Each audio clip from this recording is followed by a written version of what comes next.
안녕하십니까, 김방입니다. 여러분 인생에서 신기하게도 일이 잘 됐던 순간들이 있었을 겁니다. 돈을 벌든 좋은 자리를 얻든 아니면 가족들 문제가 술술 풀리든 마치 누가 개입해서 해결이나 정리라도 해주는 듯 드물게 성공을 누렸던 때가 있었을 겁니다. 그때 여러분은 어떤 생각하셨습니까? 운이 억세게 좋았다, 아니면 난 이걸 누릴 자격이 있다. 제 경우부터 말씀드리면 제 마음이 어떤 쪽에 더 기울었는지는 모르겠습니다만 당시 몇 차례 이런 생각 들었던 건 기억합니다. 이제 일이 풀리기 시작했으니까 앞으로도 운이 쭉 따라줄 거야. 물론 이건 오만한 발상이었고 그 운을 다 날려버리는 데는 몇 년 걸리지도 않았습니다. 재테크 전문 유튜브로 활동하면서 성공한 사람들을 무려 1000여 명이나 만났다는 오늘 읽을 책의 저자. 이분은 이들의 가장 큰 공통점으로 성공 비결을 운이 좋았다고 한다는 사실을 알아냈습니다. 자, 그렇다면 운을 불러들이는, 그래서 성공으로 이끄는 핵심 요소들이 따로 있지 않을까 하는 문제의식이 생겨난 거죠. 그래서 이 책을 쓰게 됐는데요. 오늘 읽을 책은 럭키, 단순히 행운이 따르는 게 아니라 럭키, 행운을 부르는 7가지 열쇠에 관한 책입니다. 지식과 지혜를 얻는 가장 경제적인 방법, 성공예감 별책부록 지금 시작하겠습니다.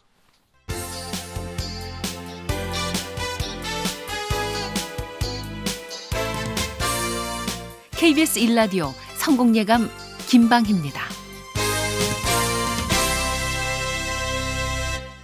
자, 별책부록의 책 읽어주는 남자 김방희입니다.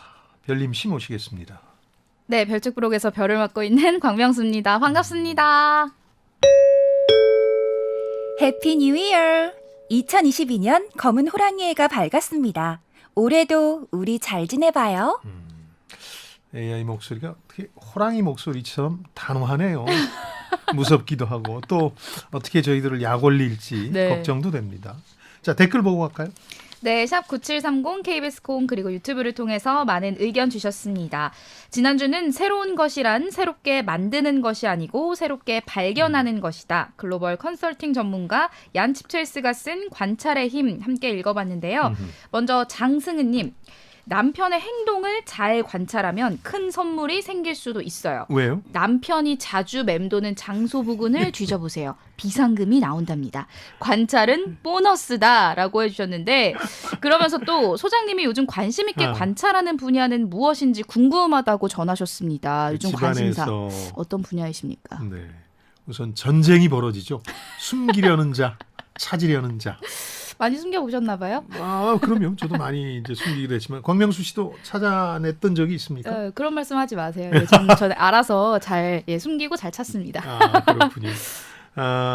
비상금이 나온다. 관찰을 잘하면 그것도 그렇습니다만 관찰은 좀 보너스. 너그럽게 좀 봐주시죠. 오죽 저 숨기고 싶겠습니까?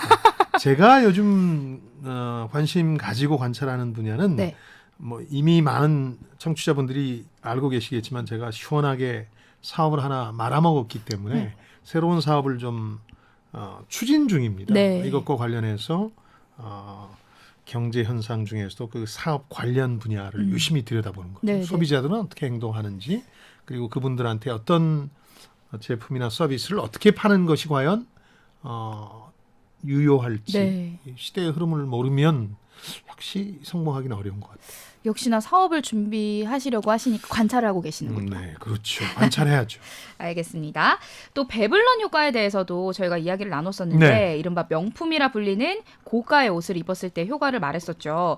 유인숙님, 처음엔 배부른 효과로 연상이 되더라고요. 많이들 그렇게 외우세요? 또 네. 학창 시절에. 흔히들 배부른 소리 한다 이렇게 말씀 많이 하시니까요. 고가의 제품을 구매하는 소비 행위가 단순히 물질적 만족보다 심리적 만족을 위한 것은 아닐까요? 해주셨고 1539번님, 사람들은 겉모습에 신경을 많이 쓰잖아요. 씁쓸해요. 내면을 부자로 채우고 내면으로부터 흘러나오는 외면이 중요하다고 생각합니다. 라고 해주셨네요. 물론 맞는 말씀입니다. 다만 그 관찰의 힘이라는 책에 보면 왜 그 이른바 고가 사치품 명품을 많이 사느냐.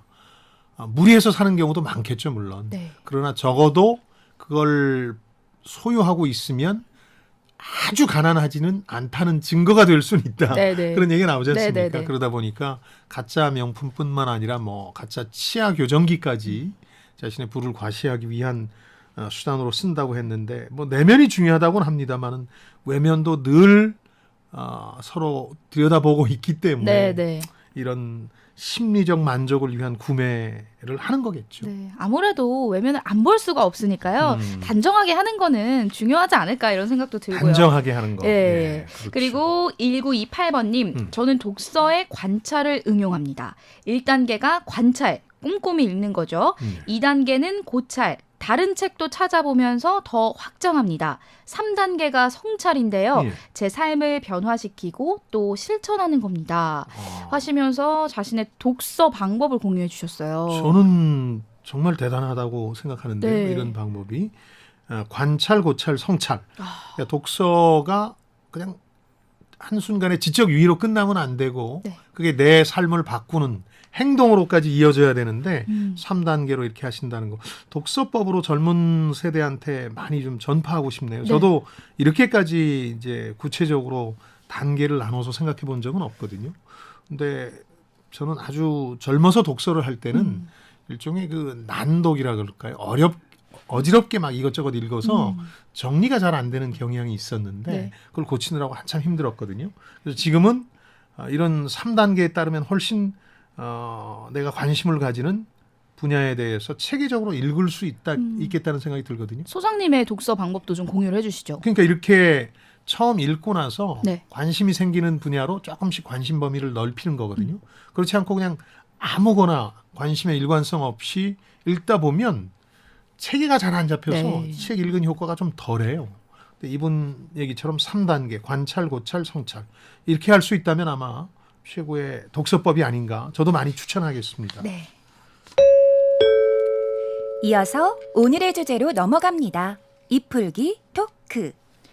네, 유튜브 채널 김작가 TV의 운영자죠. 김도윤 작가가 성공한 사람 1000명을 인터뷰했습니다. 내 안에 잠든 운을 깨우는 7가지 법칙 럭키 오늘 함께 읽어볼 책인데요. 예. 김도윤이란 이름보다는 사실은 김 작가라고 더 유명하잖아요. 소장님은 이미 알고 계셨나요? 그 광명수 씨는 아시는 분이었죠? 저는 구독을 하고 있었어서 예, 그렇군요. 알고 있었습니다. 저는 유튜브 세계에 아직도 문외한이어서 잘은 몰랐고 그냥 네네. 얼핏 듣기만 했는데 이번 책을 읽으면서 이제 알게 된 사실들이 많습니다. 100만 구독자 유튜브를 운영 중이시고 네. 자기 개발서도 많이 썼더군요. 상당히 어려운 상황에서 많은 도전을 했고 많은 성취를 하신 분인데 17차례 공모전 입상한 경험도 있고 지방대 출신으로 외국계 기업에 입사했고 작가와 유튜버로서 독보적인 위치를 구축했고 또 유튜버는 소득도 중요하다면서요. 그래서 소득 상위 1%다 이런 얘기도 책 표지에 나오고 그래서 아마 이분 개인이 경험한 성공담과 함께 책과 유튜브를 위해서 만났던 성공한 사람들 얘기를 그 가운데서 공통점을 추출해서 좀 많은 독자들 특히 젊은 세대에게 전하고 싶었던 모양입니다. 네, 책 제목도 럭키인데 그렇게 행운을 부르는 요인을 7가지로 정리를 해주셨는데 또 네. 이걸 오늘 소장님께서 정리를 또 해주시는 거죠. 정리가 잘 될지는 모르겠습니다만은 제가 이제 해보려고 합니다. 네. 특히 이 책을 고른 이유는 젊은 세대가 성공을 추구하지만 방법을 잘 모르거나 아니면 아예 게으른 분들이 많은데 이분들이 한번 읽으면서 이걸 남의 얘기가 아니라 내 얘기와 비교를 해보셨으면 네네. 좋겠거든요. 그런 의미에서 이걸 추천하고 싶고요. 많은 젊은 세대가 자신들이 성공하지 못한 이유로 운이 없어서라고 얘기를 많이 하는데 그게 아니라는 걸 깨우치는 게 성공의 일보 같거든요. 운 때문이 아니다. 네. 정작 성공한 사람들이 운이 좋아서 성공했다고 할 만큼 운을 다르게 받아들여야 된다는 거기서 출발하는 게 맞지 않나 싶습니다. 다만 이 책은 그 성공한 사람들의 명단이랄까 면면이 대개 유튜브로 성공한 사람, 유튜버들, 네. 또 주식 투자로 성공한 사람들, 뭐 슈퍼개미를 포함해서 자산운용사 대표 이런 분들이 이어서 조금 성공의 범주가 한정적이기는 하다. 이걸 생각하셨으면 좋겠고요. 이 분야가 아니더라도 본인이 성공에 대한 도전을 할 때 네. 한번 스스로한테 던져야 될 질문들이 많은 책이라고 하겠습니다. 이번 주 책은 제가 우연히 시간이 남아서 카페에 들어갔다가 네. 잠깐 앉았는데 순식간에 책을 읽어버렸어요. 잘 읽히죠. 네. 네. 그리고 또 별책부록에서 다뤘던 책들과는 조금 결이 다르다. 좀 쉽게 읽히는 것도 그렇고 예. 좀 다르다라는 생각이 들었거든요. 저희는 이제 아무래도 유튜브로도 내보내지만 네. 팟빵이나 또 라디오를 통해서 내보내니까 그렇죠. 굉장히 소중한 기회잖아요. 네. 그래서 에세이나 그 자기계발서보다는 약간은 학문적 기반이 있는 것들을 많이 다루죠. 네. 조금이라도 더 알려드리는 게 도움이 되겠다 싶으니까. 다만 이 경우는 쉽게 읽히는 데다가 젊은 세대들의 공감을 요하는 책이니까 조금 이번엔 특정한 계층한테 충고를 대신할 수 있겠다 하는 생각에서 이제 골랐던 거고요. 그런 점에서 좀 지금과는 결이 다른 독특한 책이라고 생각할 수도 있겠습니다. 네. 자기계발서를 저희가 뭐 아예 안 한 건 아니었는데 뭐 그런 건 아니죠. 예. 예. 그런 점에서 뭐 최근 자기계발서의 특징이라고 하시면은 어떤 게 있을까요? 대부분 베스트셀러 자기계발서에서 나타나는 경향인데요. 어떤 사안이나 환경 혹은 개인에 대해서 사소한 마인드나 태도만 바꿔도 인생이 달라진다. 네. 혹은 환경이 달라진다고 주장하는 책들이 꽤 인기를 얻고 있어요. 맞아요. 이거는 미국 내에서 있었던 두 가지 큰 흐름 때문인데요. 네. 하나는 이제 개신교를 중심으로 해서 1960년대 긍정적 사고의 힘이라는 이제 흐름이 하나 나타나거든요. 내게 주어진 많은 일들을 감사하고 긍정적으로 생각하다 보면 실제 자신의 삶이 변하는 기적적인 체험을 할 수 있다. 네. 이런 주장을 하는 건데 그건 종교적인 분야죠. 여기도 이제 베스트셀러가 많이 나타났고 또 하나는 최근에 저도 몇 차례 설명드린 그 심리학계에서도 긍정 심리학이라는 흐름이 나타나요.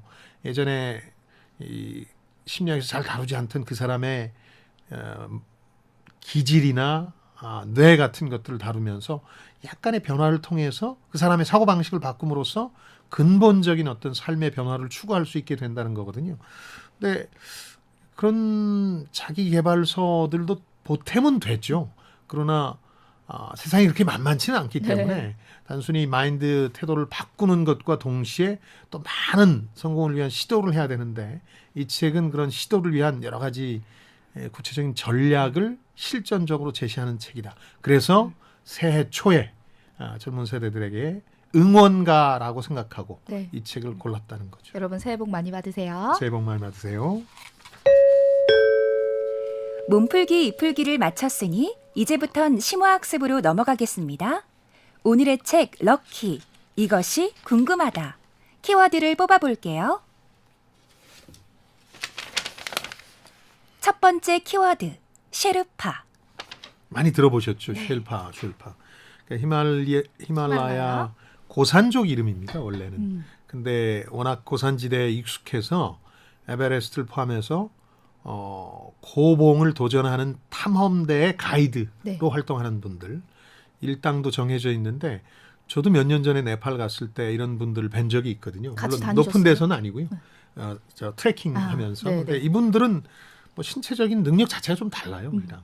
그러니까 엄밀하게 얘기하면 에베레스트를 최초로 정복한 사람은 우리가 알고 있는 서구 중심의 역사에선 뉴질랜드의 에드먼드 힐러리 경인데 그게 아니라 이 고산족이 아주 오래전부터 정복해 왔을 거예요. 네. 이분들은 돈을 받고 이제 가이드 역할을 하시는데. 자신의 구역이나 다름없죠. 그럼요. 네. 근데 그 당시에 네팔에서 이슈가 됐던 건 이분들하고 탐험대 간에 약간의 그 알력이나 갈등이 빚어져 가지고 산행길에 많은 사건 사고도 네. 나고 그러더라고요. 그러니까 그 탐험대가 이분들의 역할을 인정하고 존중해야 되는데 마치 부리는 사람처럼 함부로 대해서 문제가 되는 경우였는데 이 책에서 쉐르파라는 건 모든 행운의 출발점은 사람이다. 이런 문제의식에서 나오는 거거든요. 네. 그러니까 에드먼드 힐러리 경도 텐징 노르가이라는 이 쉘파족 가이드 덕을 봤는데 이분이 먼저 올라갔죠. 사실은. 그 모든 기회가 사람으로부터 온다. 주변에 나의 쉘파가 돼줄 사람이 누가 있는지를 찾는 게 가장 중요하다는 거거든요. 근데 뭐 그 좋은 사람을 부러워하고 질투하라는 게 아니라 그 사람을 보면서 내 성장의 기회로 삼아야 된다는 겁니다. 그래서 그 사람이 성공에 이르는 방법을 배워야 된다는 건데요. 성공한 사람 만나려면 이거는 상당히 설득력 있는 얘기더군요. 자신이 어느 정도는 성공해야 된다. 그러니까 쉘파 만나려면 적어도 그 베이스 캠프까지는 본인이 올라가야 네. 되는 거잖아요. 그래야 정말 성공한 사람들을 만나서 그 사람들의 안내를 받을 수가 있는 건데 그러면서 만나지 말아야 될 사람들 얘기도 있습니다. 저는 이 부분에 대해서 특히 강조하고 싶은데요. 제가 젊어서 했던 많은 실수 중에 가장 큰 거 하나만 꼽으라면 모든 사람과 다 만나야 된다는 착각을 했어요. 그래서 에너지와 시간을 많이 낭비했던 것 같아요. 또 사람 만나는 걸 워낙 좋아하시잖아요. 뭐 많은 사람들한테 잘 보이려고 그랬던 것 같아요. 근데 그게 부질없는 짓이었고 정말 나한테 도움이 되는 사람들을 만나야 되는 뭐 계산을 하라는 뜻이 아니라 네. 이런 사람들은 피하라는 겁니다. 책에 나온 거는 이제 막 불평불만만 하는 사람들, 네. 실패만 지속적으로 하면서 그걸 당연시하는 사람들, 뭐 이런 사람들 얘기가 나오는데 저는 그 중에 꼭 하나 이제 꼽고 싶은 분이 어느 책이 서양의 자기 개발서가 이름 붙인 겁니다만은 에너지 뱀파이어라는 부류가 있거든요. 네. 그 사람하고 만나면 왠지 막 진이 다 빠지고 의욕을 잃게 되는 투덜거리기만 하는 게 아니라 늘 다른 사람 뒷담화를 하고 또 세상에 대해서 그 부정적인 면만 거론하는 그러다 사람. 보면 힘이 빠지죠. 그렇죠. 네. 그래서 그런 사람하고는 같은 사무실에 있거나 그래도 가능하면 안 만나려고 하는 게 답입니다. 이게 네. 다 만나서 그런 사람들한테까지 인정받으려고 하다 보면 본인 에너지만 다 뺏기는 거거든요. 네. 시간하고. 그러니까 내가 고민하는 분야에서 잘하는 사람을 만나려고 노력해라. 그것도 뭐 나는 신입사원인데 사장님 만나야 되겠다 그러면 만날 수 있겠습니까? 그러니까 업종, 직급 잘 구분해서 조금씩 단계를 높여가면서 만나라. 네. 책도 만날 수 없는 사람을 대하는 방법 중에 하나다. 이런 얘기들이 나오는데 사람이 행운의 출발점이라는 거죠. 네. 만남에 대해서 말씀을 해주셨는데 투자 세계에서도 이런 인연이 존재를 했습니다. 예. 세계 최고의 부호 중 한 명인 워렌 버핏도 버크셔 해서웨이의 부회장 찰스 먼거를 만나기 전후로 나뉜다 이런 이야기가 찰리 있더라고요. 먼거라고 이 오른팔이죠. 근데 그 찰리 먼거가 더 대단한 투자자일지 모른다는 분석이 많거든요. 책도 많고 국내에 나와 있는 책 가운데는 워렌 버핏이 찰리 먼거한테 했다는 얘기인 당신이 오라 찰리 먼거 이런 책들도 나와 있는데요. 워렌 버핏이 처음에는 잘하는 투자자였죠. 뭐 중학교 때부터 투자를 고민하면서 알바를 해서 1,000만 원을 모아서 이제 본격적으로 성과를 내기 시작하는데 이 사람이 하나의 거대한 기업가형 투자자가 되는 데는 이 찰스 먼거, 이 애칭으로는 찰리 먼거라고 합니다. 네. 찰리 먼거의 힘이 컸다는 거죠. 이 사람 만나기 전에 좋은 투자자였는데 이제 전설적인 투자자로 한 단계 업그레이드 하는데 이 사람이 옆에서 이끌어줬다는 거거든요. 네. 그 별건 아니지만 그 이 사람에 관한 책에 보면 그 워렌 버핏을 바꿀 수 있는 유일한 사람이라는 얘기도 나오거든요. 워렌 버핏은 굉장히 소박하게 살잖아요. 지금도 햄버거에 콜라로 점심을 때울 때가 많죠. 근데 전용기를 가지고 있어요. 네. 전용기를 평생 가지지 않다가 찰리 먼거가 조언을 하죠. 이게 훨씬 효과적이다. 당신이 여기저기 회의 때문에 들러야 되는데 공항에 가서 시간을 들이고 하는 것보다는 이 전세 자가용 비행기를 가지는 게 훨씬 효과적이라고 설득해서 처음으로 호사를 누렸다고 합니다. 그것도 이 찰리 먼거 덕분이죠. 네. 이런 만남, 이런 인연들이 책에 여러 명 등장을 하고 있는데 예. 국내에서도 네이버 이혜진 대표가 남다른 인연이 좀 많더라고요. 그렇죠. 일단 다음 이재용 대표와 유년 시절 같은 아파트에 살았고요. 넥슨 김정주 대표와는 대학 기숙사 룸메이트, 카카오 김범수 의장과는 삼성 SGS 입사 동기입니다. 근데 이걸 다 우연이다라고 할 수 있을까요? 운이 어느 정도 작용한 거겠죠. 네. 그러니까 사람이 모든 운의 출발점이라고 저자가 주장하는 이유가 이건데 다만 그렇다 보니까 이제 학교를 고를 때 내 아이들은 좀 있는 집 아이들하고 어울리게 해야지 해서 일부러 찾아다니는 분들도 계시잖아요. 이런 학번도. 이야기를 들으면 뭔가 환경이 주는 요인이 분명히 있을 것 같다는 생각이 들기도 하거든요. 그렇죠. 뭐 그렇게 생각할 수는 있는데 네. 제가 보기엔 그래도 운이 따르지 않는다면 인연이라는 게 이루어지지 않는다고 보거든요. 네. 같은 학교를 뭐 초중고를 다녔어도 서로 모르는 처지도 있는 거고 그렇죠. 네. 그런 점에서 보면 그런 노력보다는 아이들이 어떤 상황에서 혼자 힘으로 문제를 해결해 나가면서 주위 사람들한테 잘하는 인성을 가지도록 만드는 게 훨씬 중요하지 않을까. 그러다 보면 좋은 사람을 학교가 아닌 어디에서든 만나게 되는 거거든요. 네. 그리고 또 내가 좋은 사람이 될 수도 있는 그러면 거고요. 먼저 그래야 되는 거죠. 네, 그런 점에서 또 일반적인 처세술책, 특히나 이제 국내에서 나오는 책들은 한결같이 인맥 관리의 중요성을 다루고 있거든요. 맞아요. 인맥 또 관리 얘기가 나오죠. 저자도 이야기를 하고 있습니다. 모든 기회는 사람에게서 온다. 이게 전통적인 인맥 관리와 어떤 차이가 좀 있을까요? 좀 차이가 있는 것 같아요. 그런 점에서 저자가 진일보했다고 보는데 전통적인 인맥 관리는 깨놓고 얘기하면 학연, 혈연, 지연 네. 이걸 이용해서 남 덕을 보는 거죠. 인맥의 덕을 보는 거죠. 그래서 가능하면 인맥은 많으면 많을수록 좋고 강하면 강할수록 좋다고 얘기해 왔는데 그렇다고 생각을 했었죠. 그렇죠. 세상이 많이 달라져서 이제는 부모님 찬스만 써도 비난받는 시대가 됐잖아요. 그런데 동양 선배, 후배, 지인들 덕보기가 굉장히 어려워지고 있어요. 네. 그래서 인맥 관리라는 것보다 이 책에서 얘기하는 사람은 그 사람을 통해서 배울 수 있다는 거거든요. 그 사람에 대한 호기심과 애정을 가지고 보면 내 주위에서 배울 수 있는 사람들이 많습니다. 네. 그래서 그런 차원에서 인맥 관리가 아니라 사람들을 만나라는 얘기입니다. 또 인맥 관리가 아니라 인덕 쌓기라고 저는 늘 부장님 그렇게 얘기합니다. 말씀하시잖아요. 인덕을 쌓는 게 중요한데 윗사람, 강한 사람한테 잘 보이는 게 인맥 관리라면 인덕 쌓기는 오히려 또래 혹은 뭐 직급상 아래일 수도 있는 네. 사람들한테 잘하는 겁니다. 인덕을 쌓다 보면 그게 돌아옵니다. 네. 인맥은 돌아오지 않을 때가 많을지언정 인덕은 돌아옵니다. 많이 쌓고 반드시. 계시는군요. 아닙니다. 쌓으려고 노력하는데 아직도 갈 길이 멉니다. 예. 달리는 호랑이 속도만큼 빠르게 다음 키워드로 넘어갈게요. 이어서 다음 키워드 뽑아볼게요. 두 번째 키워드, 운의 경로. 운이 어떻게 들어오느냐, 뭐 때문에 들어오느냐 하는 걸 얘기하는데요.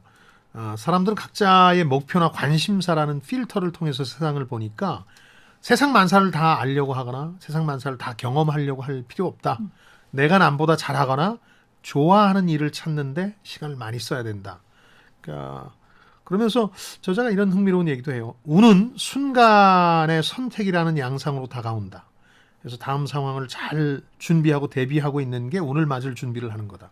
그러니까 시대적 흐름이나 변화를 잘 읽어야 되고 아주 사소한 선택들을 하루 종일 하는데 제가 한번 말씀드린 기억이 있습니다만은 미국에서 할 일 없는 학자가 한번 연구해 봤더니 하루에 결정하는 게 19만 건에 이른다. 사람이 아주 소소한 마스크를 어떻게 쓸 거냐에서부터 점심 메뉴는 뭐로 할 거냐까지 그렇게 선택할 일이 많다라는 그렇죠. 거죠. 근데 이런 선택들이 쌓여서 궁극적인 실력이 되는 거다. 네. 작은 선택들이. 그러면서 운을 준비하는 자세에 대해서 얘기하는데 운은 크게 4가지 경로로 들어온다고 합니다. 이건 객관적으로 이 경로 외에는 없을 것 같아요. 유전적이고 선천적 요인들이 있겠죠. 운동 잘하는 분들은 타고나야죠. 그렇죠. 제가 농구 열심히 한다고 잘 될 리는 없잖아요. 그런 거. 시대적 환경적 요인이 잘 맞아 떨어져서 잘 되는 경우도 많죠. 네. 또 하나는 아까 사람에서 시작된다는 얘기처럼 관계를 통해서 성공하는 운, 관계적 요인이라는 게 있고 또 하나는 개인적인 요인들이 있겠죠. 개인적으로 이걸 오랫동안 준비하고 갈고 닦아서 네. 기회가 왔을 때 내가 그 운을 내 것으로 만드는 거죠. 그래서 자기 자신의 노력이나 의지에 다른 아까 말씀드린 외부 요인들이 더해져서 성공의 운을 만드는데 저자가 특히 중요하게 생각하는 게 자신의 경험 때문에 그랬던 것 같아요. 유튜브 시장의 추이를 빨리 포착한 거 이런 것들을 통해서 저자가 어떤 시대적인 흐름의 변화를 빨리 포착하고 네. 거기에 행동을 맞추는 걸 운에서 가장 중요한 대목으로 생각하고 있는 게 아닌가 하는 생각이 듭니다. 저도 그건 동의하고요. 일단 선택을 잘 하려면은 실력을 쌓아야 된다라고 이야기를 하고 있어요. 그렇죠. 저자도. 네. 그렇다면은 성공한 사람들이 보통 난 운이 좋았다라고 말을 하는 게 결국은 실력이 좋았다라는 뜻이 아닐까요? 그렇죠. 근데 약간의 뉘앙스의 차이는 있을 수 있는데 저는 운을 이렇게 정의하고 싶거든요. 누구에게나 찾아오지만 준비된 자만이 거머쥘 수 있는 것. 준비된 사람들은 그 운을 이 저자도 얘기지만 누리게 되는 거고 네. 준비되지 않은 사람은 운이 찾아오는데 운이 찾아왔는지도 모르고 흘려버리게 되는 거죠. 그럼 소장님도 혹시 그런 운을 좀 안타깝게 놓친 아, 그런 경험이 있으신가요? 너무 많죠, 사실은. 근데 운에 대해서 제 인생을 반추해 보면 가장 큰 깨우침은 이거 같아요. 운이 한번 들어오거든요. 네. 저도 2000년경에 뭐 여러 가지 면에서 오. 그런 운이 따랐다고 생각하거든요. 네. 근데 그게 아까 방송 시작하면서 말씀드렸지만 영원히 계속될 거라고 착각했던 거죠. 그런 운은 없습니다. 그건 운이 아니죠. 영원히 계속되면 현실인 거니까. 운은 한번 찾아왔다 또 물러나는 거거든요. 네. 그때 그걸 잘 기회를 잡고 그때 뭔가를 이뤄놓고 한 단계 올라서는 게 중요하겠죠. 네. 올라서질 못했어요. 그래도 기회도 잡으시고 놓치시기도 하시고 네. 이렇게 여러 가지 경험을 하고 계시는 거죠. 그렇죠. 조금씩 나아지겠죠. 그리고 또 저자는 유튜버로 자리를 잡는 과정도 책 전 분야에서 자세히 기술을 하고 있습니다. 수장님께서 뭐 유튜브는 아직 잘 보지 않으신다라고 말씀을 하시지만 그래도 유튜브의 위력을 점차 좀 실감을 하고 계시죠? 네, 이 책 보면서 그 이분이 유튜버가 되는 과정, 네. 거기서 구독자를 얻는 과정들을 보니까 흥미롭더군요. 이제 워낙 사전적으로 준비를 많이 했는데 많은 구독자를 거느린 유튜버들을 만나면서 네. 그 성공 비결들을 본인이 깨우쳤다는 거죠. 그렇게 해서 성실하게 컨텐츠를 올리고 하면서 10만까지는 무난하게 갔는데 그 후에 계속해서 이제 정체 상태에 빠지더라는 거죠. 유튜브를 하시는 분들은 다 그 얘기를 하시대요. 네, 맞아요. 저도 어떤 많이 정체 들어봤어요. 상태에 도달한다. 이게 사업하고 똑같습니다. 수장님도 정책인가요? 지금 유튜브가? 아니, 저는 거의 안 하기 때문에 그 약간 의사소통의 창구로만 예. 열어뒀지 제가 부지런히 하지는 않습니다. 그렇기 때문에. 근데 이분이 딱 보니까 재테크에 대한 젊은 세대의 관심이 폭발하고 있을 때여서 컨텐츠를 재테크 중심으로 확 이제 바꾼 거죠. 네. 집중한 거죠. 그러다 보니까 이 책을 쓸 때는 83만까지 구독자가 올라가더라. 근데 지금은 보니까 더 늘었죠. 100만을 네. 넘어서고 있더군. 어떤 계기에서 이분 구독하시게 된 거예요? 저도 이제 살짝 이제 재테크에 관심이 많아지니까 제가 다른 영상들을 좀 봤나 봐요. 관련 영상들을. 그러니까 저한테 알고리즘으로 뜨더라고요. 예. 그래서 이제 어쩌다 보니 보고 있는 나를 발견하게 되고 구독을 누르게 됐습니다. 그렇죠. 예. 그러니까 다만 제가 꼭 드리고 싶은 말씀은 유튜브의 세계도 그렇고 주식 투자의 세계도 그렇고 영원한 성공이라는 건 없거든요. 이제 잘못될 수도 있어요. 오히려 초반에 성공이 실패를 부를 수도 있어서 자기 경계를 늦추면 안 됩니다. 왜 그 아주 유명한 유튜버들 가운데 뒷광고 논란 이런 것 때문에 자진해서 계정 삭제하고 한 분들도 있잖아요. 있어요. 많습니다. 그런 위험도도 있기 때문에 이런 것도 어떤 운의 일환으로 받아들이는 게 좋겠죠. 이어서 다음 키워드 뽑아볼게요. 세 번째 키워드, 플라이휠 선순환 구조. 플라이휠이라는 용어를 한번 제프 베조스 아마존 창업주 얘기하면서 한두 차례 제가 이 시간에 설명드린 네. 적이 있을 겁니다. 이렇게 큰 원반 돌리는 거, 그래서 찍기 하는 거 있지 않습니까? 네. 그걸 생각하시면 되는데 이 선순환 구조를 플라이휠처럼 만들자는 거죠. 좀 돌리고 나면 가속이 붙어서 자기대로 굴러가잖아요. 그런 것처럼 기업 경영에서 선순환 구조를 만들어 놓으면 이게 더 크게 빠르게 굴러가기 시작한다는 게 아마존 제프 베조스의 신념인데 이걸 운이나 성공에 빗대서 저자가 설명하는 거죠. 그러니까 인생에서 뭐 속도보다 방향이 중요하다 이런 얘기를 많이 하거든요. 근데 저자는 방향만 중요한 건 아니고 방향이 중요한 이유도 결국은 속도 때문이다. 속도를 더 내기 위해서 옳은 방향을 선택하는 게 중요하다. 네. 내 관심사라든가 이런 것들을 좁혀서 집중해야 되는 거죠. 근데 그러고 나면 해야 될 걸 구조화라고 해요. 나 자신의 성공을 위한 큰 원반, 플라이 휠을 만드는 거다. 구조화. 구조화라는 게 어떤 식으로 나타나느냐. 저자의 경우에는 컨텐츠라 그러면 기분 내킬 때 올리는 게 아니라 뭐 하루에 한 번 올린다. 네. 이런 원칙을 세운다든지. 정해놓고. 그렇죠. 어떤 프로세스로 이걸 하고 끝나고 나서 어떻게 편집하고 하는 이런 것들이 딱 그 일종의 구조, 시스템이 되는 거죠. 그게 또 한번 정해놓으면 계속 그대로 돌아가는 그렇죠. 거잖아요. 그러다 보면 성공의 가속도가 붙고 그걸 본인은 운처럼 느끼겠죠. 성공한 네. 사람들은. 그러나 그거는 구조화하는 거기 때문에 운에 대한 준비를 하는 거죠. 그런 얘기를 이제 하는 거죠. 그러면서 몇 가지 중요한 지적들을 하는데 제가 공감할 수 있었던 것들만 꼽아보자면 이런 겁니다.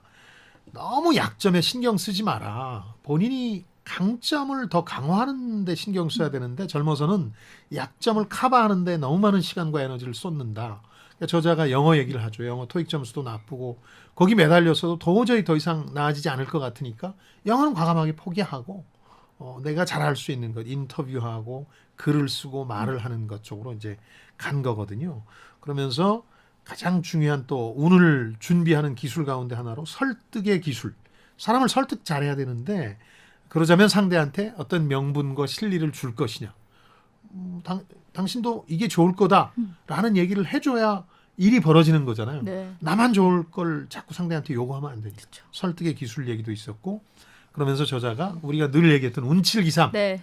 그걸 결과적으로 놓고 보면 맞는 말이지만 실은 기삼운칠이 많다. 순서를 바꿔야 된다. 그렇죠. 기삼이란 얘기는 내가 준비할 걸 다 준비해놓고 운을 기다려야지 준비 안 된 상황에서 운만 기다리는 건 네. 넌센스라는 거죠. 역시 실력이 있는 자에게 운도 따르는 것 같다라는 느낌이 드는데 예. 7가지 행운의 열쇠 중에 하나로 루틴을 또 꼽았거든요. 예. 그렇다면 일상이 도대체 어때야 된다라는 걸까요? 성공한 사람들의 일상은 그러니까 이 저자도 얘기하지만 기회의 양과 기회를 잡을 확률에 따라서 성공이 결정되는 건데 어떤 분들은 기회의 양을 늘리겠다고 도저히 가능성이 없는 일에 계속 매달리죠. 13년째 회계사 시험 준비하는 선배에게 한번 드린 적이 있었고 또 대학 입학을 준비하면서 혹은 입사를 준비하면서 내가 필요하지도 않은 조직에 수백 장의 이력서나 자기소개서를 보낸다고 그게 확률이 높아지지는 않잖아요. 확률을 높이려면 내가 원하는 직장, 목표를 정해놓고 거기에서 뭘 준비해야 될지를 아주 구체적으로 준비를 해야 되는 거죠. 그러면서 해야 될 일들을 얘기를 하는데 내가 이길 확률이 높은 곳에서 운을 테스트해야 된다. 도저히 나 같은 사람을 뽑지 않을 회사에 계속 운을 시도해봐야 소용이 없는 거니까 나 정도면 필요할지 모르는 곳을 대상으로 아주 전략적으로 쓴 취업 준비 서류들을 보내면 훨씬 확률이 높아지잖아요. 그런 식으로 성공을 하나씩 쌓아가자는 거거든요. 그래서 일상과 관련해서 또 흥미로운 얘기는 일이 잘 안 풀린다 싶을 때가 많습니다. 힘들 때도 있는데 그럴 때조차도 할 일은 하자. 네. 예를 들어서 내가 하루에 하나씩 유튜브 컨텐츠를 올린다 혹은 하루에 이 정도를 공부한다. 학생의 경우 취업 준비를 하는 경우라면 하면 그날 막 기분이 우울하고 뭐 안 좋은 일이 벌어졌어도 각종 핑계들이 있습니다. 그렇죠. 책상이 어지러워서 공부를 안 하기도 해요. 심지어. 근데 그걸 잊고 할 일은 하다 보면 그렇게 일상을 만들어 나가다 보면 네. 이제 운이 찾아온다는 거예요. 네. 성공 확률이 높아지면서. 꼭 그렇게 열심히 살아야 되는데 사실은 성실함이 가장 큰 미덕인 시절도 있었습니다. 꼭두 예. 새벽부터 일찍 나가서 밤늦게까지 일하면 뭐 그럭저럭 또 잘 산다라는 시대도 있었지만 지금은 또 그런 것만은 아닌 것 같다는 생각도 들거든요. 여기서 루틴이라는 게 뭐 일하는 시간이나 자기 개발의 기회를 의미하는 건 아닙니다. 뭐 아침에 일어나서 뭐 명상하고 뭐 이런 네. 게 아니라 그건 사람마다 다를 수 있는 거거든요. 내 루틴이 나한테 가장 운을 잘 불러올 수 있는 루틴들을 만들어 나가는 거거든요. 그중에 일부는 일일 테고 그중에 일부는 여가일 수도 있고 네. 여가도 얼마나 몰입해서 생산적으로 보낼 수 있는지 우리가 알아보지 않았습니까? 네. 그렇게 하면서 나에 맞는 루틴을 만들어야죠. 거기에 뭐 강박관념처럼 남들이 하니까 새벽 4시에 일어나야 되고 이런 건 도움이 안 돼요. 그러니까요. 나한테 맞는 루틴을 찾는 게 중요하죠. 어떤 분들은 밤에 훨씬 창의적이 되기도 하니까. 맞아요. 모두가 다 아침형 인간은 아니잖아요. 그런 건 아니니까요. 네. 그렇죠. 지금 여러분께서는 주말에만 만나는 성공예감 별책 부록을 듣고 계십니다. 오늘 들려드리는 책은 럭키입니다. 이어서 다음 키워드로 넘어갑니다. 네 번째 키워드, 복귀. 바둑 용어인데 들어보셨어요? 복귀. 들어봤어요. 네. 네. 저는 바둑을 할 줄 모르지만 들어는 봤습니다. 실제 대국 장면이 끝나고 나면 돌을 던지거든요. 네. 이렇게 졌다고 인정하고 나서 바로 그 경기의 변곡점에 해당되는 내가 승기를 잡았던 혹은 패전의 길로 들어섰던 그 장면을 연출하면서 복귀를 해요. 네. 상대방이 여기를 뒀어야 되는데 여기를 뒀다라든가 뭐 이런 지적을 하는데 그게 굉장히 중요한 바둑 고수들의 습관이거든요. 일상화된. 근데 저자는 이런 방법이 보통 사람의 삶에도 적용될 수 있다고 보고 인생을 2번 사는 방법이라고까지 얘기를 합니다. 저도 이건 큰 도움이 됐던 것 같아요. 실패했던 경험들을 저는 복기를 하거든요. 왜 실패했을까? 당장 이제 올해 사업 실패의 원인을 제 스스로 복기를 쭉 해보거든요. 어떤 사람에 대한 지나친 신뢰, 시스템 부재에 대해서 외면했던 거 이런 서너 가지를 생각하고 다음 사업을 일으킬 때는 이걸 중점적으로 신경 써야지 하는데 마찬가지라는 거죠. 그래서 1인칭 시점에서 벗어나서 3인칭 시점으로 자기 자신을 들여다보기, 자기 객관화가 필요하다. 네. 나는 어떤 사람인지에 대해서. 이거는 오해하시면 안 됩니다. 저는 오히려 몇몇 책에서도 나오지만 자기를 3인칭 시점으로 호칭을 부르는 사람들 있잖아요. 나 명수는 오늘 배가 고파. 명수는 오늘 힘들어. 이런 거죠? 네, 그런 거는 조금 자기 객관화하고는 거리가 좀 있다고 듣기 보고요. 불편하신가 봐요. 그 자기 객관화라는 건 내 강점 약점들을 잘 찾아 놓는 거죠. 그러면서 이런 얘기도 해요. 다른 사람들이 나를 어떻게 보는지, 다른 사람들의 말 속에 스며든 나를 찾아봐라 하는 네. 얘기도 하는데 모든 사람은 실제 다른 사람들이 단순화시켜서 보기 때문에 앞에 수식어들이 붙어요. 저도 죄에 붙는 수식어를 찾느라 오랜 시간이 걸렸는데 최근엔 정확히 알아냈습니다. 오, 찾으셨나요? 예, 실속 없는 아무도. 왜 또 그렇게 지으셨어요? 그러면서 저자는 이건 대단하다고 느꼈어요. 저는 못하는 일인데 자기 주변 사람 30명한테 10년의 터울을 두고 여론조사를 했다 그래요. 네. 나를 어떻게 생각하는지에 대해서.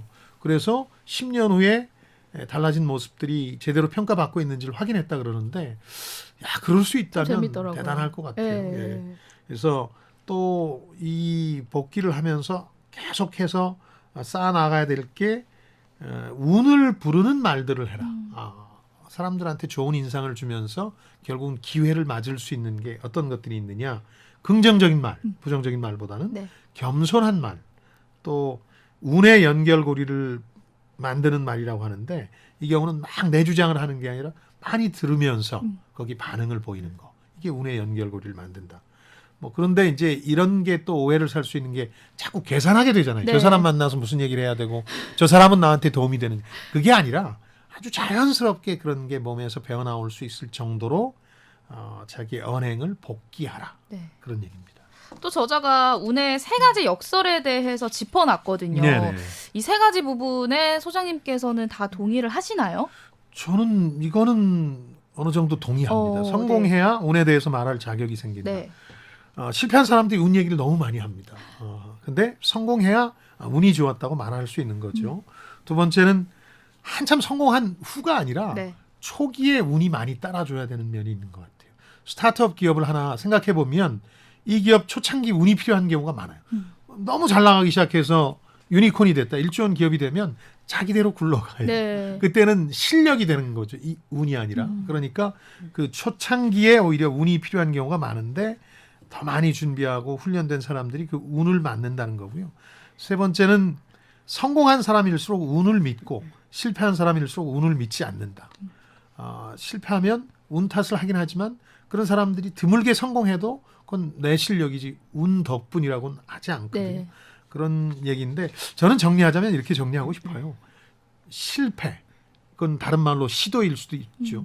시도는 실패는 성공의 어머니지만 성공은 또 실패의 아버지라고 제가 늘 얘기하거든요. 네. 소소한 성공을 하면서 거기서 오만해져서 복기를 하지 않고 다시 큰 실패, 더 큰 실패를 하는 분들을 많이 봤거든요. 그러니까 소소한 성공일수록 오히려 더 마음가짐을 다져가면서 복기해가면서 더 큰 성공을 노릴 수 있도록 오만하지 말고 오히려 겸손하고 네. 더 준비를 많이 해야 되겠죠. 복귀라고 계속 말씀을 해주시고 이번 키워드 역시 복귀인데 예. 사실 소장님께서 너무 잘 아시겠지만 별책 부록이 이제 초반에 제가 이제 청취자분들에게 굉장히 날카롭고 냉정한 평가를 받으면서 굉장히 위축되고 사실은 반성을 하고 싶으나 자존감이 바닥을 치니까 사실 복귀하는 것도 쉽지가 않더라고요. 마음고생 많이 하셨구나. 네, 지금 또 아마 자영업자분들 중에도 지금 상황이 너무 안 좋다 보니까 이런 복귀조차도 하기가 힘든 상황일 수도 있을 것 같다는 생각이 그렇죠. 내 들거든요. 실패의 원인을 너무 단순하게 네. 코로나19 테스트로 돌려버릴 수도 있거든요. 근데 하나 복귀를 하기 어려운 상황에 굳이 막 너무 냉철해져라 이런 얘기가 너무 비인간적 조언이니까 한 가지만 말씀드리자면 늘 외부 탓만 해서는 결코 성공할 수 없다. 기회를 만날 수 없다. 왜냐하면 그 외부라는 게 좋은 상황도 있었거든요. 그때조차도 못 잡았던 거예요. 네. 그러니까 외부 탓만 하지 말고 나 자신이나 내 사업 환경에 대해서도 늘 한번 돌아봐라. 이 복귀라는 걸 너무 막 무슨 리포트 쓰듯 할 게 아니라 내가 왜 실패했지 정도는 할 수 있어야 돼요. 네. 그러면 수업료가 되죠. 내 실패가. 그런데 생각하기도 싫어 하고 그냥 지나치면 수업료가 아니라 그건 쓰레기에 불과한 거죠. 알겠습니다. 이어서 다음 키워드 뽑아볼게요. 마지막 키워드, 긍정과 시도. 최악의 불운을 이기는 법이라고 그래서 저자가 두 가지를 제시하는데 이것도 경륜이 있는 분들이라면 대개 동의하실 만한 내용이 아닌가 싶습니다. 하나는 마음속에 긍정론과 부정론이 늘 부딪힙니다. 만화에 보면 왜 천사와 악마가 나타나서 둘이 싸우잖아요. 양옆에서의 이야기를 하죠. 그런 것처럼 실제 상황 판단을 할 때도 긍정론과 부정론이 교차하게 되죠. 네. 갑자기 어떤 교통사고를 통해서 내 지인이 돌아갔다 그러면 참 안타깝지만 내가 그 가족들을 위해서 혹은 주변 사람들을 위해서 해줄 수 있는 일은 지금 상황에서 무엇인가를 생각하는 긍정론자들이 있는가 하면 부정론자들은 내 그 사람 그럴 줄 알았어. 운이 다 했었어. 혹은 늘 불운한 사람이었어. 이렇게 생각하고 끝을 내버리는 경우도 있거든요. 부정론자. 네. 근데 결과적으로 보면 긍정론자한테 기회가 더 행운이 더 많이 찾아오더라는 거. 그건 저도 많이 실감하거든요. 제 주변 사람들이나 이런 분들 중에서 특히 저와 일을 하는 분들한테는 그런 주문을 많이 하는데 너무 부정적인 불평불만만 하다 보면 그 판단이 잘 안 돼요. 상황 판단도 잘 안 되고 본인 자신의 의욕도 꺾이고 그래서 그런 분한테는 제가 간곡하게 밥 한 끼 혹은 술 한 잔 사면서 조금만 긍정적으로 생각을 바꿔봐라. 생각보다 많은 게 달라진다. 네. 본인은 뭐 사고방식 한번 바꿨는데 뭐가 그렇게 바뀌어 할 텐데 아니요. 정말 많이 바뀌긴 합니다. 저도 어려운 시기를 거치면서 그런 경험을 많이 했거든요. 그래서 긍정적으로 보라는 것하고 저자가 두 번째 하는 얘기도 흥미로운데요. 불운의 상당 부분은 내 힘으로 어쩔 수 없는 것들이 많습니다. 내 지인이 교통사고 당한 게 내 탓은 아니지 않습니까? 뭔가가 있어서 그런 불운이 닥쳤고 내가 통제할 수 있는 범위 바깥에 있는 거죠. 네. 그러면 그걸 빨리 인정하는 거. 내가 어쩔 수는 없었어. 뭐 아주 가까운 분들이라면 그렇게 생각하실 수는 있겠죠. 내가 차라리 집에서 자고 가라고 할 걸. 뭐 이렇게라든가. 맞아요. 그럴 수는 있지만 더 깊이 들여다보면 그건 내가 어쩔 수 없는 어떤 환경인 거거든요. 네. 이런 경우라면 빨리 인정하고 마음을 홀가분하게 가지는 게 좋다. 이게 여러 가지 안 좋은 일들이 닥쳤을 때 저자가 그걸 이겨낸 두 가지 힘이었다.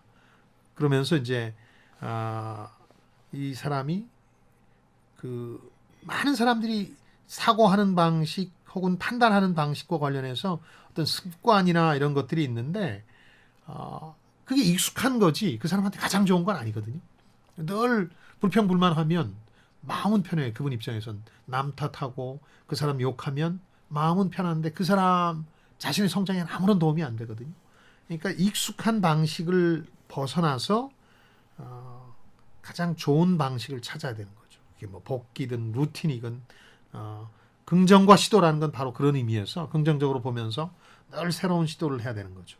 왜 그 유명한 로또 기도자에 대한 우화가 있지 않습니까? 네. 저희도 몇 차례 얘기했는데 이 책에도 등장합니다만 로또 당첨시켜달라고 기도를 하도 거듭하니까 신이 나타나서 제발 좀 사고 기도하라고 시도하지도 않으면서 성공을 기원하는 거에 대한 우화인데요. 그런 경우가 많죠. 사실은 시도를 거듭해서 네. 3번쯤 실패했을 때 진심으로 기도해 보십시오. 그게 누가 됐든 어떤 신이 됐든 네, 네. 아니면 그냥 막연한 우주의 섭리가 됐든 간에 그러면 성공할 가능성이 높아지죠. 시도를 3번이나 했기 때문에. 그렇죠. 예. 그래서 저는 그 사업가들을 판단할 때도 누가 투자 기회를 달라든가 혹은 창업의 기회를 달라고 할 때 그분이 실패 경험이 얼마나 있는가를 많이 보거든요. 그러니까 실패 경험 없고 첫 시도인 경우에는 잘못될 가능성이 상당히 높죠. 시도를 거듭했는지 그런 실패 경험을 거듭하면서도 긍정적인 자기 확신을 유지하고 있는지 이런 게 중요할 때가 많죠. 역시나 실패 전문가다우신 실패 전문가죠. 그런 말씀을 해주셨는데 예. 여러 가지 이런 저자들의 주장에 대해서 소장님께서는 다 동의를 하시는지 아니면 나는 이 부분은 동의를 할 수 없는데요 라든지 아니면 더 보태실 말씀이 있으시다면 어떤 게 있을까요? 그러니까 시작하면서 말씀드렸다시피 지금 저자가 가장 많이 접하고 있는 성공의 범주가 좀 한정적입니다. 유튜브라는 세계하고 네. 주식 투자라는 세계거든요. 근데 유튜브는 뭐 제가 잘 모르기 때문에 광명수 씨가 아마 더 잘 아실 테고 제가 장담할 수 없고 이 주식 투자의 경우에는 제가 꼭 드리고 싶은 말씀이 있거든요. 네. 저도 글쎄요 벌써 한 35년 한 셈이니까 와. 굉장히 잘 나간다고 성공했다고 믿겼던 사람들이 있어요. 네. 언론에 슈퍼개미로 음. 그 당시는 왜 그랬는지 모르지만 무슨 별명이 많이 등장했습니다. 아무개 미꾸라지, 뭐 목포 홍어사밥 뭐 이런 식으로 실제 비슷한 이름들이 존재했는데 네네. 이분들 만나서 취재하거나 얘기 들을 때가 많았거든요. 그 당시는 기세등등했죠. 한 400억을 자기 힘으로 벌어서 어마어마한 수익을 굴리기도 올렸으니까요. 그런데 중요한 건 성공이죠. 그 사람 입장에선 성공인데 이게 지속되는 게 훨씬 더 중요한 성공입니다. 더 많은 부를 축적하거나 아니면 같은 부를 유지하더라도 더 그분들이 행복해하거나 네. 그랬어야 되는데 거의 그런 슈퍼개미가 남아있는 경우가 없어요. 지금까지 네, 성공해서. 네, 네. 이 책에 등장한 그 많은 성공했다는 주식 투자자들도 네. 장세가 바뀌면 많이 이제 힘들어질 수 있을 겁니다. 그러니까 그런 점에서 워렌 버핏은 사실 60년간 거의 일관된 수익을 냈으니까 예.